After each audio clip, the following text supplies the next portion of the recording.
Hello, Bart. Hey, good morning. Yeah. Yes. Okay. Hello, everyone. This is the first time we're doing this on YouTube Live.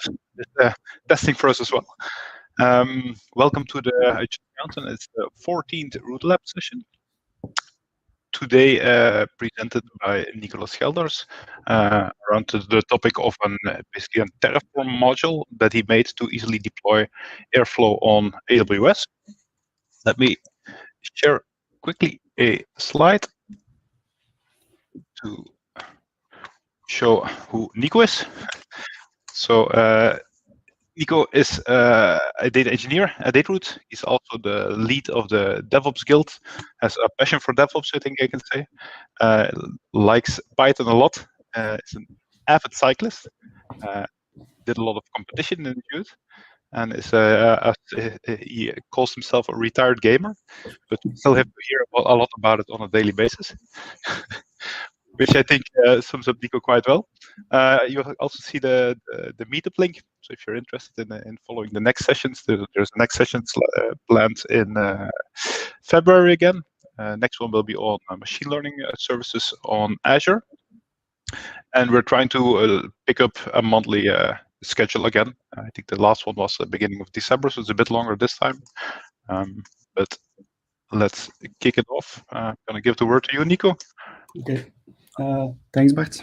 So, yeah, thanks. So, hi, everyone. So, as Bart said, I'm Nicolas. I'm a data engineer at Dataroots. Yeah? Maybe I'm going to just shortly interrupt you. So if anyone has any questions, feel free to post them on the YouTube comments, and I will relay them to Nico for you. Okay. Yeah. So, hi again. So today I will be talking about a Terraform module that we created. It's a Terraform module that deploys Airflow to AWS. So this is a basic overview of the presentation. First, I will give a brief context why we made this module. Then I will compare the different workflow managers on AWS. Then I will talk about what Airflow is. Then what and how we created the Airflow Terraform module, so a high-level overview. Then I will compare the managed Airflow that AWS now has with our module, and then I will give a little demo. Okay, so let's start. The context. So a couple of months ago, more like a half a year ago, some of our clients were asking at the same time to deploy Airflow on AWS. At the time, there was not really a solution to that. There was no managed solution. So we decided to create a Terraform module for that so that we could reuse it and deploy it at these different clients. But now, like a month ago, they released a managed version on Airflow, of Airflow on AWS. But it doesn't discredit our module. It's still relevant because it's a lot more flexible. And it costs a lot less, so it's between 8 to 10 times cheaper. So an overview of the workflow managers on AWS. First of all, what is a workflow manager and why do you use it? So it's mostly used to manage ETL pipelines. For example, if you have to keep track of 50 plus ETL pipelines, it becomes a real hard task to not have a tool that orchestrates all that. You need to keep track of which one fails, which one has to be rerun, and things like that. So the options on AWS are step functions, glue workflows, and now also the managed Apache Airflow. So if we compare them, we have step functions. They are fully managed by AWS. The scope is AWS, so you can use all the resources of AWS. So if you want to use Glue or use EMR or things like that, you can do that. But if you want to make it a workflow manager, you need to implement a lot of logic, Lambda logic. The overview of the UI is not very intuitive, and it doesn't keep a state out of the box. So you'll need to add an extra database, and you need to implement that in the step functions. Then you also have Glue workflows. It's also managed by AWS. But yeah, the scope is just Glue, so you can only use Glue crawlers or Glue jobs, and you can link them together, but you cannot use SageMaker or EMR, for example. And then now you also have the managed Airflow. The scope is general purpose, so you can do things on AWS, but you could also do things on Azure or things like that. The advantage is also that Airflow is an industry standard. It has a nice UI, keeps the state out of the box. It's fully open source, but one of the downsides is that it costs a lot. So if you have 50 DAX or more, it costs $500 a month, which is pretty expensive. So overall, the managed Airflow is the best solution, but expensive. A bit of a side note is that the step functions it's not bad, but it's not the right fit for this kind of job. You would use step functions more in the sense that you want to link different AWS resources together and glue them together. Okay, so now a bit, what is Airflow? So Airflow was originally created by Airbnb and now falls under the Apache license. It is a workflow manager, of course. And it's useful because it has a nice overview of all your pipelines. It has a nice UI. It keeps the state of all your pipelines, so you can see which one failed, which one succeeded, which one are running. You can easily rerun them with that state. You can implement notifications, monitoring, logging, etc., everything you need. So here is an overview of the UI of Airflow. So here you see all the DAX. So a DAX is a pipeline or a workflow. DAX stands for Directed Acyclic Graph. So basically a graph where there are no loops. So it goes from right to left or from left to right, top to bottom, but there are no loops in there. So here you can see the tasks in a workflow. So here 17 have passed. Here you see the DAC runs. So here 2 pipelines have run successfully. Now there are 5 running, and here you see that there are 4 that have failed. Then how do you create such a DAG or such a workflow? It's via Python. So this is the Python code you need to write to generate this. So here you provide a DAG context manager, and you define some tasks in there, and then you link the tasks together with the bitwise operator. And if you run this on the Airflow, you will get this output.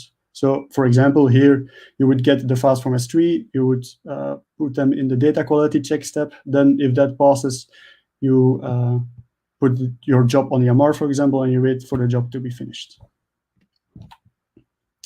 So now I will tell you about the Airflow module that we created. First of all, I will just start the demo already, and then I will talk about it because it takes like a couple of minutes to start up. Maybe I will talk about what's in here. So here, that's just the usual setup of which versions you use.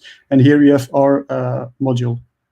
So you reference our Terraform registry. You give it some resource prefix, resource suffix. You define a VPC where you want to use it in. You define a public and a private subnet. If you just provide a public subnet, it will put everything in a public subnet. And if you provide a private subnet, it will put everything in the private subnet except the load balancer. It will put the load balancer in a public subnet. Then here we put HTTP false because otherwise you need a DNS record and all that, and I don't have that right now. Then here we put the Airflow executor. So there are 2 executors supported, sequential and local. The sequential one doesn't use a database. The local one does.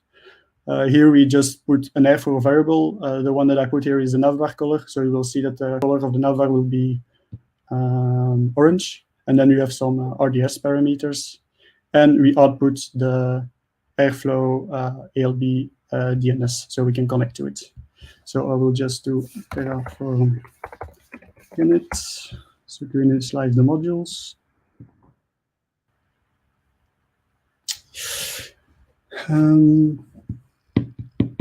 So it might take a minute.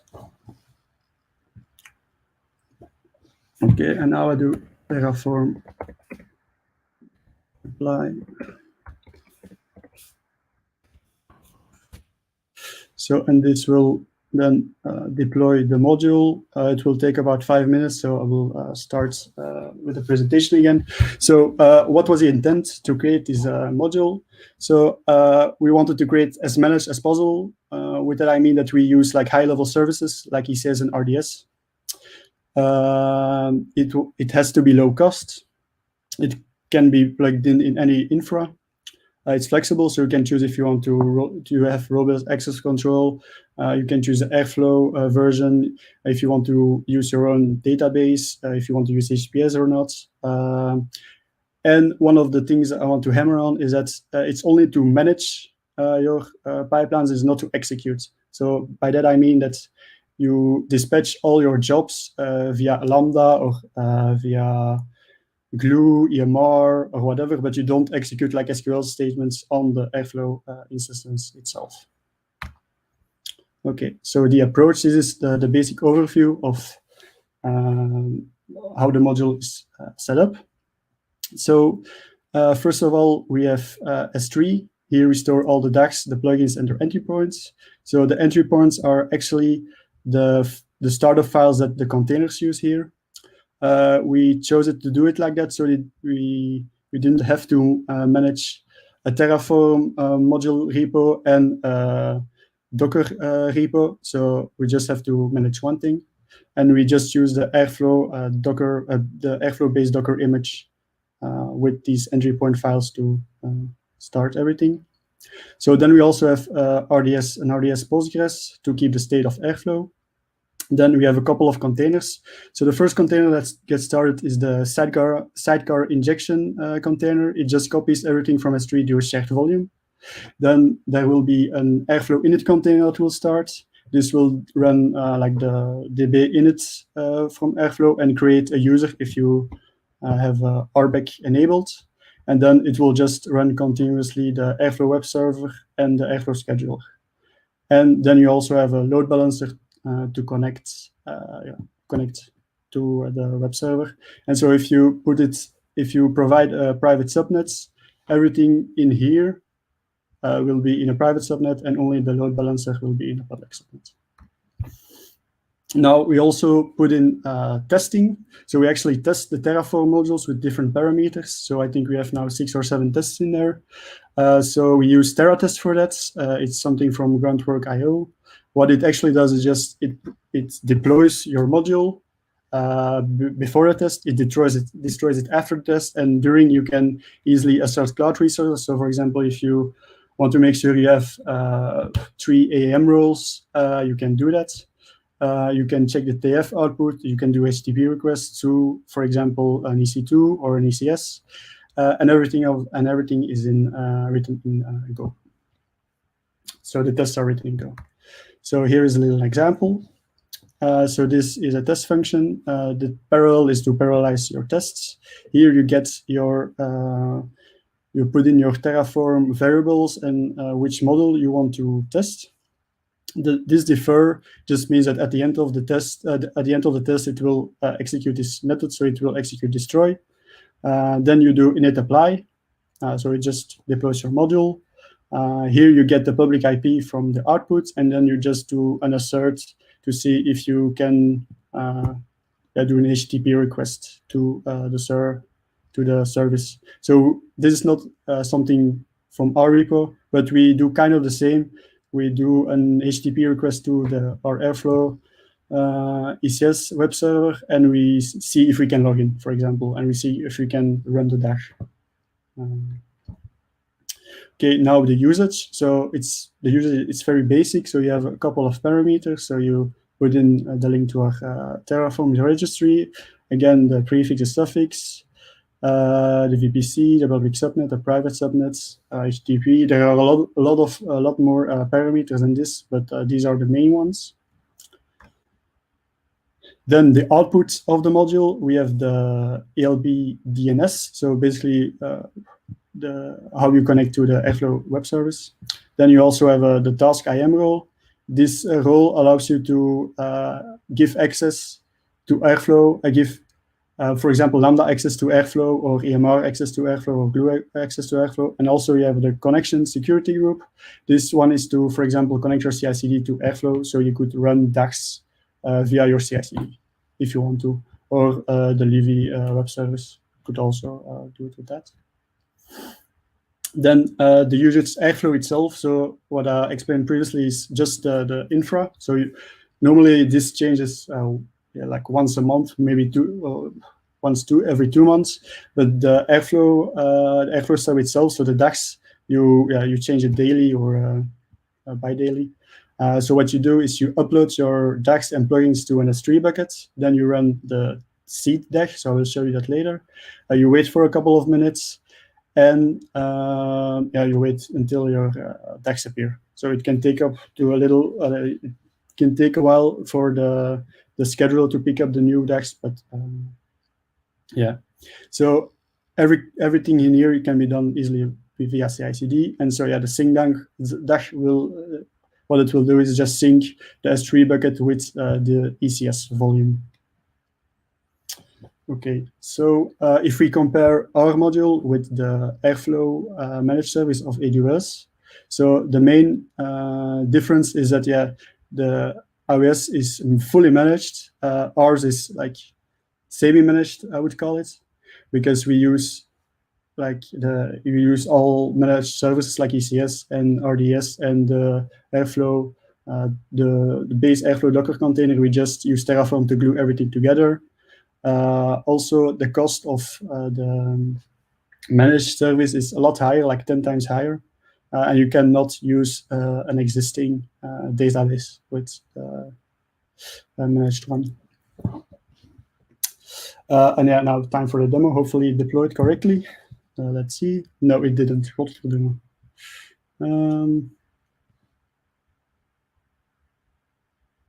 Okay.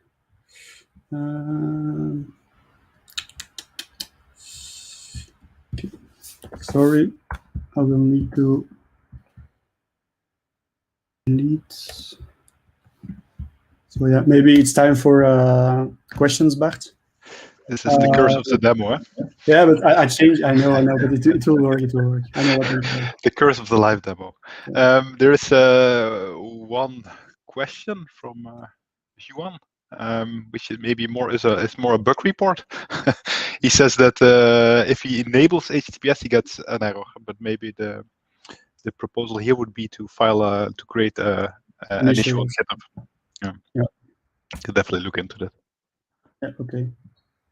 Maybe a question I would have, Nico, because you created this, I think, well, you said it before the Amazon came with the managed service, or at least the general available one.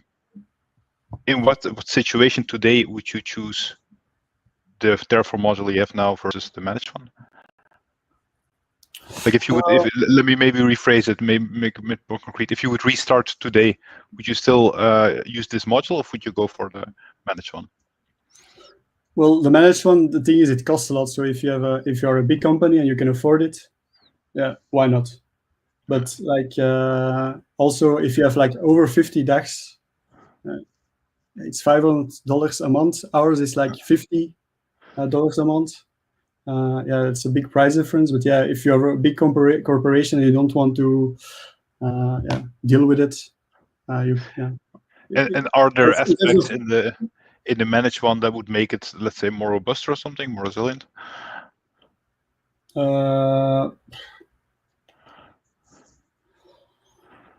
Maybe. It's managed by AWS, so it will be. There are SLAs on it. You can ping AWS if something goes wrong. You don't have in this case, of course. You can blame them. Yeah. If you want to, there are problems. Maybe a question about Terraform, because I think it's a very technical presentation. We're introducing a lot of topics here. So Terraform is used for infrastructure as code to basically define what you would like to see in infra in very clear specifications that then get applied. When would you start? Because this is not just, let's say, base Terraform. Here you created a module. When does it become relevant to start creating a Terraform module? Well, you should always split up your infra in different modules to reuse them. But like for this, for example, we needed this because we have different clients that wanted exactly the same thing. So now it's just plug and play. We don't really need to do anything else. So the modules are really easy, just to the reusability. If you have a lot of the same things to deploy. Well, in this case, it allows us to share it via GitHub, and you can make it more or less generic in a sense that you can parameterize a lot of stuff. You can use a lot of variables. Yeah. Which but is you can nice. also just create private modules if you want for yourself. That's also a good way to do it. There's another question. By default, your module uses Airflow image tag 1.10, but could it be moved to 2.0, which is maybe also something for the GitHub issues? Yes, I think there's an issue about it. Okay, so yeah, it deployed. So we'll still need to wait a couple of seconds for the ECS to. Oh yeah, so we will need to wait like 2 more minutes. Oh. Okay. Because I looked a bit at the Terratest files, like it looks quite a lot of work to build these tests. How did you perceive building these tests for the Terraform module? Yeah, at the beginning it's a bit hard because I didn't know Go in the beginning, but once you have like a baseline of Go, like it becomes not that difficult, I would say, and it's useful. And what does it? Is it every time you change something to the module, you apply it to AWS and then destroy it if everything was successful, or how does this test workflow go? Yeah, so when we do a pull request to the master branch, there's just a check that checks if the test pass. And yeah, it does like 6 or 7 tests with different parameters, I think. So sometimes it uses HTTPS, sometimes it doesn't. It uses RDS, custom RDS, things like that. So you can really parameterize your tests. And it actually creates these resources in a AWS sandbox. Yes. So we had a lot of issues in the beginning because we had limits of AWS, like there's too much snapshots created in this month and things like that. So. Yeah. Okay.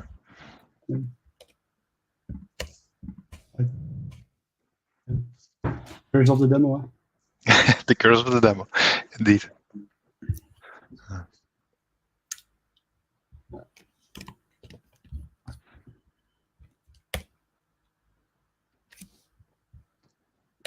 So yeah, the reason why, voilà. Okay. So as you see, here's an example deck, and here is the seed deck. So if you run this, it will sync everything with the S3 bucket. So now if I go to the S3 bucket that we created, we refresh. So it's this one. I will upload a deck. Okay. So folder. Okay. Just put it in here, upload. Okay, and now we just run this dash. And it will sync S3 with the ECS volume. So if you wait a couple of seconds. So if you go to this task, in the logs you will see, so this is a list before. So you see here we have the 2 DAGs, so the C DAG and example DAG. And once the list after is done, you will see that here you have the root labs DAG that I just uploaded here. So if we go back, we have these 3 files, and these are the same. So normally, it takes a while for the schedule to pick it up, but in a couple of minutes again, it will show up. But maybe, Bart, I think we can close it here. Okay, we have another question from Peter. When using an RDS database for stateful operations, which databases are supported? Postgres, SQL Server? Yes, or others? Yeah, Postgres and SQL. Okay. MySQL.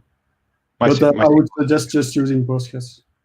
That's the one Airflow recommends. It's the default for Airflow, Postgres. Yeah. Oh yeah, you can still choose. You just put the link to the SQL database. Peter just posted another question. Could you also show the ECS screen? Yes. Are these services, tasks, Fargate? Yes, they are. Let me put your screen back. So here, these are tasks. So it's one task with 2 containers in it because we wanted one shared volume. So here you see the 4 tasks. So these 2 are the ones that initiate it, and then we have the ones that run continuously. Don't know if you want to see more. I think that was the question, yeah, from Peter. Okay. I don't think we have any other questions. And, it's 12 o'clock, so I'm gonna say thanks a lot, Nico. Very interesting presentation. Thank you. I think the details on where to find the Terraform module are shared in the meetup description. Right, I have a slide here. So, voilà, indeed. Yeah. Maybe we can add the slides to the meetup description as well. It'd be interesting. Yes. And if you are interested in following a next session, the next session will be on using how to use Azure for machine learning jobs. Also an interesting topic. That's why I hope to see you next time. Thanks a lot, everyone. Okay, bye.